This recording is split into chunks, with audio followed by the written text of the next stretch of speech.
Hello,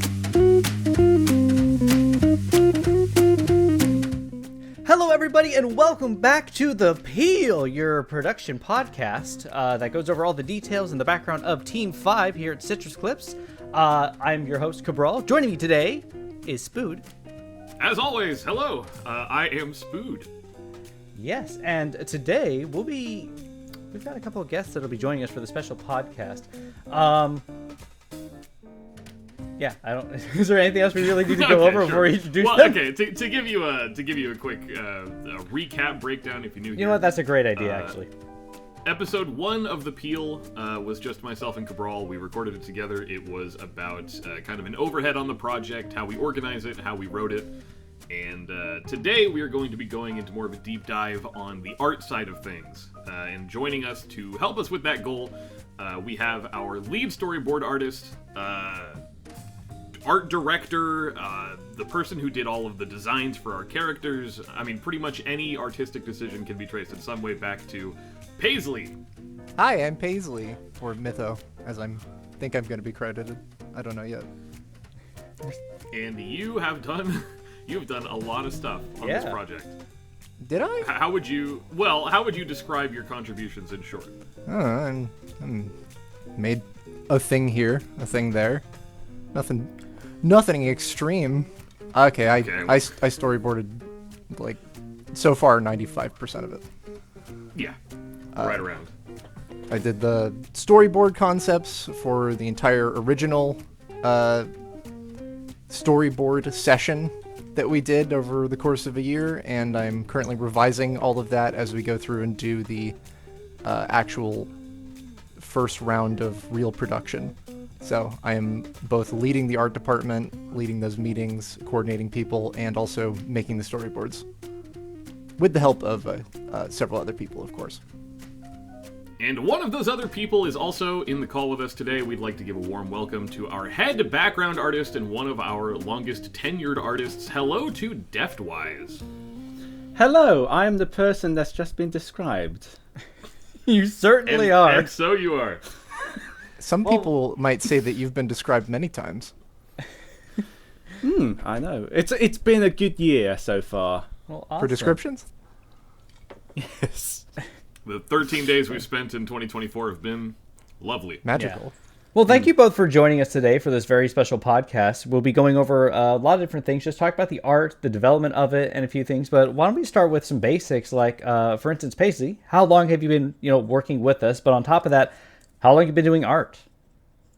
Yeah, sell us on who you are and what you do. What have you worked on? What is your background? How long have you been doing it? Spare no detail. Got it.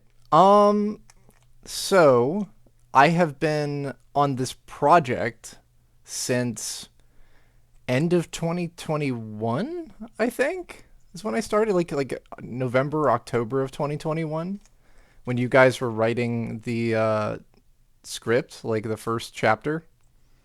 I started doing some doodles for it in the call while you guys were writing it, and kind of fell in love with it and decided to do more. And then I decided to storyboard it, and then I decided to make the storyboard longer.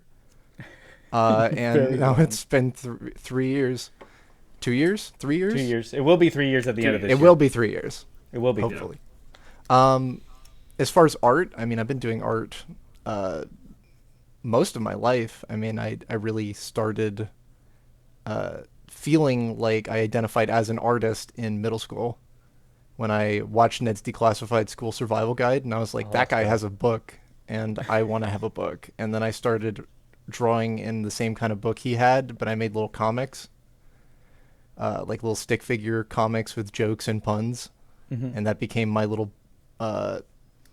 middle school survival guide book that I forget the name of at the moment, but it was long and convoluted. So it was not a declassified survival guide book. No, I think it was called Everything in the World Couldn't Fit Into This Book. It was some weird meta joke that I don't remember why it's funny anymore.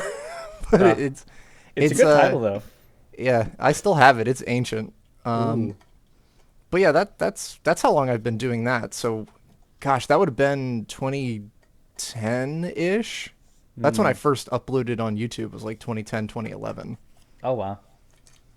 And what kind of stuff did you go on to work on before Team 5? Oh, I mean, I was specializing in animation after I kind of went past my comics phase in middle school. So I worked a lot on these little short animated videos on my YouTube, and then eventually I became a brony at the time, and I joined a project called Welcome to Ponyville under a team called Philly Games, I was there. where I met Cabral Yep, that's where we met. That's where it Yeah. all started. back in 2012, and I vectored a bunch of ponies and backgrounds in Flash, very laboriously and incorrectly. And that kind of got me started on the path I am on today, to where I met you, to where I met everyone, to where I am here right now with our good friend Deftwise. And speaking of which, rolling ever along, Deftwise, what is your origin story, man? How did you get into art, and what have you worked on? I mean, to be honest, it's been since birth. But the problem was, so like when I was a kid, Were you born with a pencil in your hand? Yeah, I was born with a pencil. I'd say in my mouth, but that's a bit disgusting. But yeah, I was kind of drawing. But the thing is, when I was a kid, I wasn't that good at drawing. To be perfectly honest, I did doodles and I was always sketching because I was one of those daydreaming kids, you know. But it was late in my teens where I was asked to do storyboarding for when I was at university, and I just wanted to start drawing properly. And I used to like self-taught. I'd got advice. I took inspiration from my own mother, who was an artist herself, and yeah, that's when I started properly becoming an artist. Really, well, it's a hobbyist artist at that time. It wouldn't be until a few years later where I'd go online and show my art and actually start seeking experience in that area. One of them would be with a content creator and animator, Ocarina Player. Oh yeah. Don't even know. Love that guy. Yeah, he got me my first job in working in backgrounds, and incidentally, it's his fault that I became a brony. So curse you.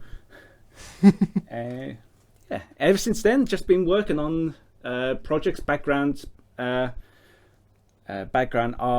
character art, I should say, and I've done other bits of projects as well: voice acting, animation, filmmaking. So yeah, I've done a lot of things which I've enjoyed. And then, of course, I got onto this team. So yay! Yeah. Yay! How did you become affiliated with Team 5? It was one of the team members who was on here. Am I allowed to name drop? Yeah, go ahead. Yeah.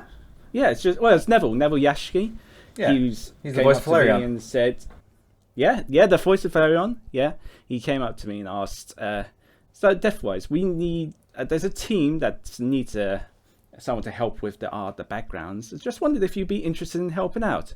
I was thinking, yeah, sounds interesting. So yeah, I found out about Pokemon. So like, it's already got a tick. So I like Pokemon, and it's essentially from there. I've been working on Team 5 and trying to make good, possible art. Really, Oh, it's more than passable. You got some stunning backgrounds. Dude, you've made some incredible pieces of art. There's some beautiful pieces. We'll probably show a couple a little later as we like talk about some like development and like as the project was built from the ground up.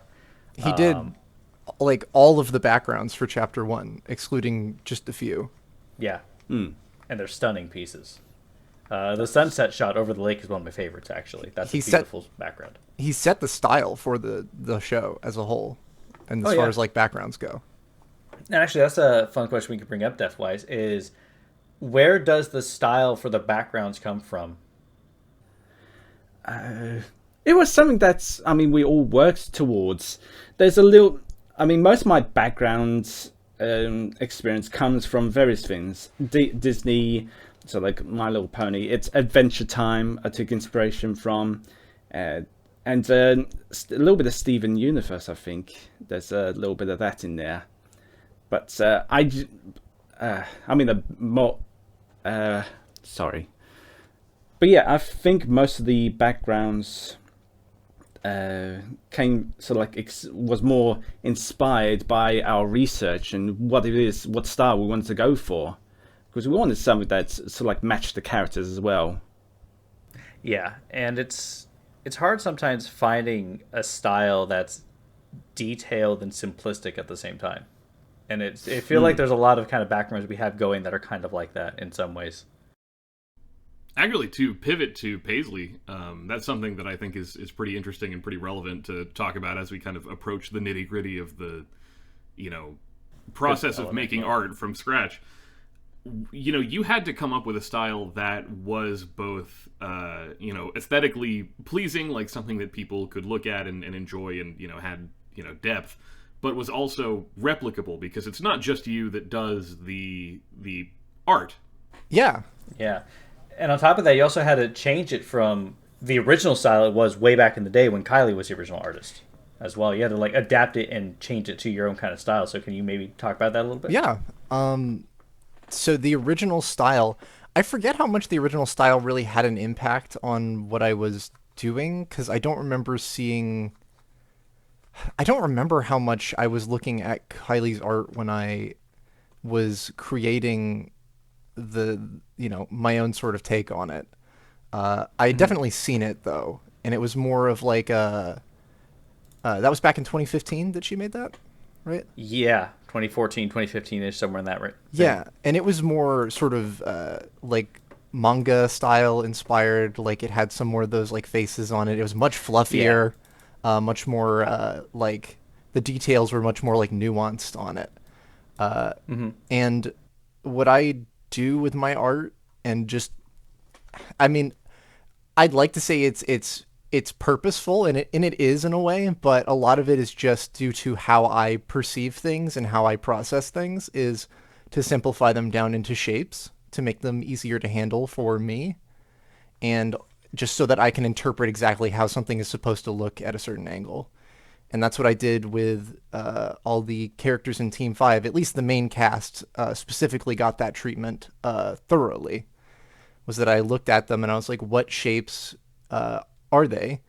What are the most recognizable parts of these characters, and how do I turn them into shapes that can be replicated, infinitely by a bunch of different people and still come across as the same style? And yeah, for sure. I think if you were to ask like more of my major inspirations, I mean, I definitely consume a lot of the sort of CalArt style of show. I'm a big fan of like what they do. Gravity Falls, for instance, I really love Gravity Falls, and I've always loved Pokemon. My whole life, I've been just absolutely in love with Pokemon. And the way they make characters.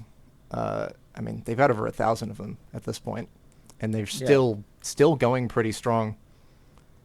But yeah, I wanted to essentially bring a sense of unity to the main cast that they don't really have.